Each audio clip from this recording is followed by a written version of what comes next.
राधानगरी तालुक्यातील तिटवे इथं पाटबंधारे विभागाचं कार्यालय तसंच या विभागाची जागा आहे.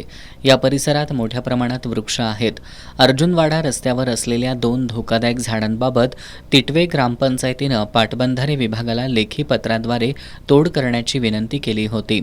मात्र या मागणीच्या आडून अधिकाऱ्यांनी मनमानी करत 40 वर्षांपूर्वीच्या झाडांची बेकायदेशीरपणे तोड केली आहे, असा आरोप तिटवे ग्रामस्थांनी केलाय. या प्रकाराची चौकशी करून दोषी अधिकाऱ्यांवर आणि संबंधित तस्करांवर कारवाई करण्यात यावी, अशी मागणी ग्रामपंचायत आणि ग्रामस्थांकडून करण्यात आली आहे. तिटवे ग्रामस्थांनी सुमारे 40 वर्षांपूर्वी श्रमदानातून वृक्ष लागवड केली होती. या ठिकाणी डेरेदार झाडांची वनराई तयार झाली आहे. सकाळ संध्याकाळ ग्रामस्थ, वृद्ध नागरिक या परिसरात फेरफटका मारण्यासाठी जात असतात.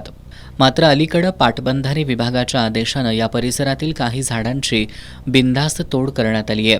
विशेष बाब म्हणजे ही झाडं धोकादायक नव्हती, तरीही ती तोडल्यानं ग्रामस्थांमध्ये तीव्र संताप व्यक्त होतोय. दरम्यान याबाबत पाटबंधारे विभागाच्या अधिकाऱ्यांशी संपर्क साधला असता धोकादायक झाडांचीच तोड केली असल्याचं सांगितलं. मात्र प्रत्यक्षात ज्या झाडांची तोड झाली ती सुरक्षित स्थितीत होती आणि त्यासाठी कोणतीही लेखी मंजुरी वा पंचनामा नसल्याचं रंगराव किल्लेदार, ग्रामपंचायत सदस्य मधुकर चौगुले, माजी उपसरपंच रमेश घारे, जगदीप घारे, विशाल किल्लेदार यांच्यासह ग्रामस्थांनी सांगितलं.